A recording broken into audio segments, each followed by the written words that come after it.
It's a great pleasure to me to have Knut Ove Arntzen here, a speaker. This is Prologue. This is before the INST World Conference in April. And Knut Ove Arntzen and me, we are working together since 1991. And there were a lot of projects also in the north. This was when Bergen was the cultural capital of the European Union. We also made an expedition to the Arctic, and this was a cultural expedition. So Knut Ove Arntzen is an expert traveling around in the world, speaking at very important conferences, but he is also someone who knows very well the North. Please, Knut, speak to us. Yes, thank you, Herbert, for this nice introduction. The title of this presentation is Tukak, Silamute, and Greenland's National Theatre. And that is a topic that can be related to the establishment of a Greenlandic theatre school, which happened in Denmark in 1975. And Tukak means etymologically, it refers to the word for harpoon, Kalalisut, and it became the name of a theater group and this theater laboratory that I speak about. And this was an initiative that was related to mask dance and drum dancing, and it was taken by a Norwegian man called Reidar Nilsson in 1975, who identified himself with the Greenlandic diaspora in Denmark. So it was started in Denmark.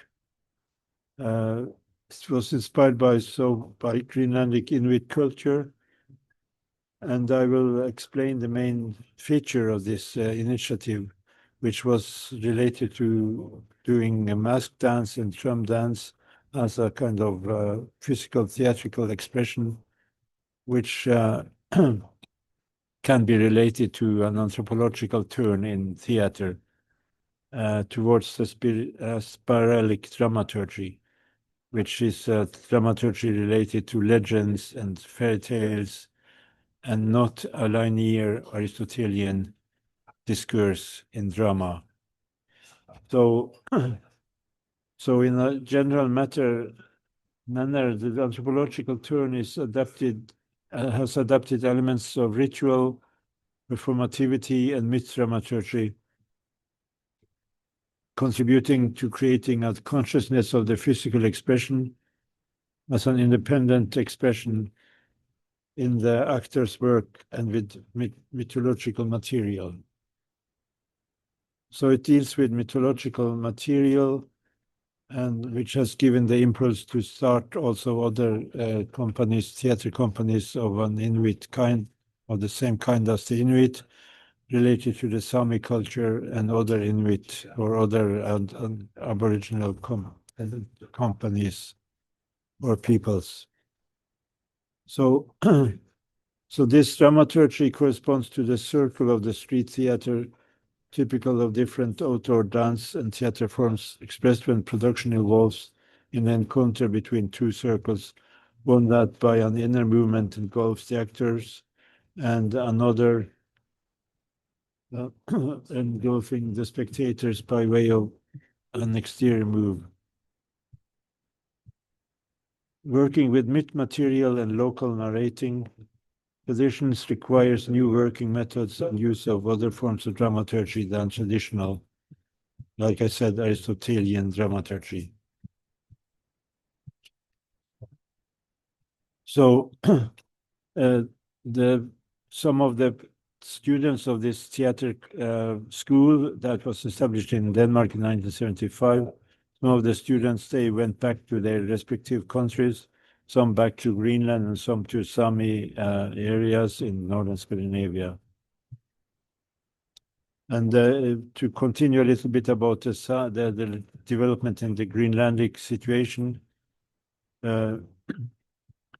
Silamute is the name of the company that was established in Nuuk, and which gave the initiative to some productions dealing with this myth dramaturgy and physical expression inspired by mask dance and drum dance. So this was in the early 80s, and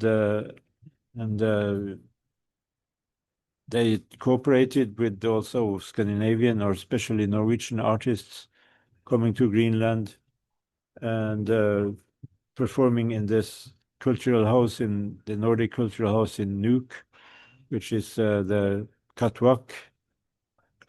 So one could mention different examples of this kind of productions, like from a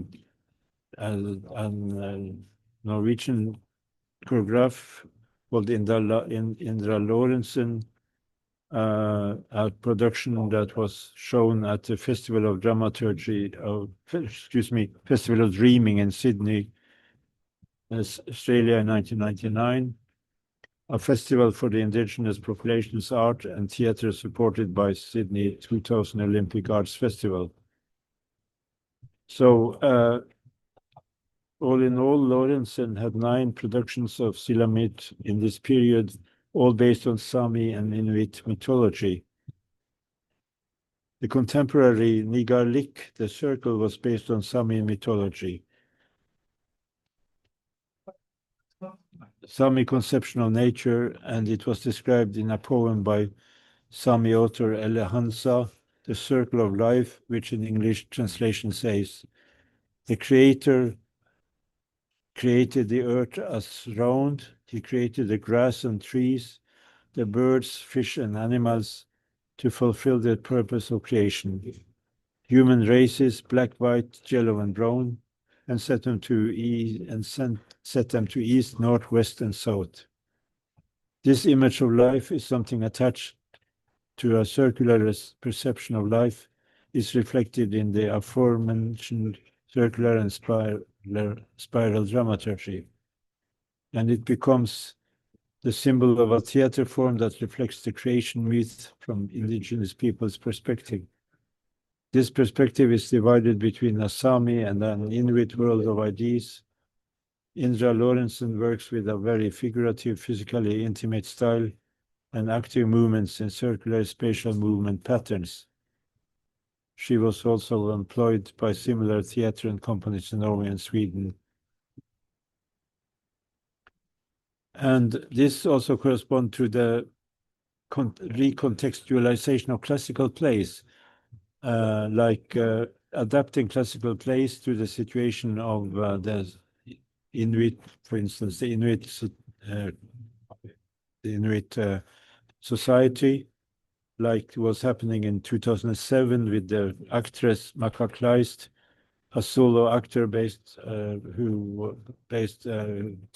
on a translation to Inuit by Moses Olsen, made a production based by Macbeth by William Shakespeare. And this rewriting of classical drama in the context of an Inuit or indigenous culture is something we can also know from Quebec in Canada, where they also were very obsessed with or interested in readapting classical plays, rewriting them to adapt to the situation of these societies. So recontextualizing means that you reproduce famous play, often old classics. And this was a trend since the 1980s and 90s. Also, even Henrik Ibsen was rewritten this way or reperceptualized. During my research trip to Nuuk in August 2018, I had the privilege of viewing one of the stage productions of the Greenland National Theatre, which was the following theatre, which was a theatre that was resulted by Silamute, which was established in 2011. And they made nomadic productions about Nuuk's history, and with its basis being the colonial port and stories about people who lived in Nuuk in earlier times. The acting style had a resemblance to narrating theater,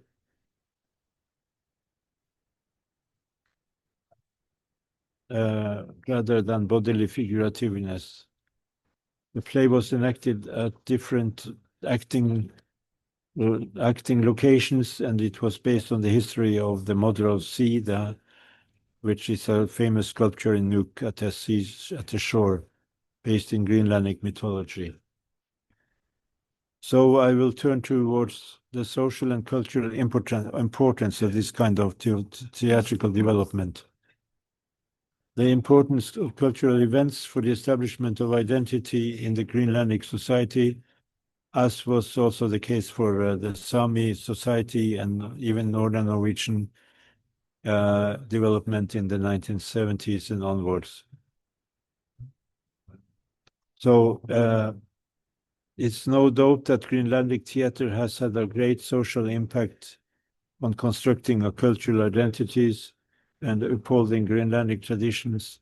And of course, it is possible that this has been far more difficult process without all the new aesthetic creativity of the theater, like was coming from the Tukak tradition, the first workshop of Greenlandic style, which was inaugurated in, like I said, in Denmark in 1975. So it has enabled Greenlandic theater to become more independent of Danish traditions of drama and group theater, and find their own way of creating new drama and theater based in the myth and the telling of stories related to the cultures of themselves. So that is, I think, is the main content of my presentation. I hope this was understandable to you. Thank you.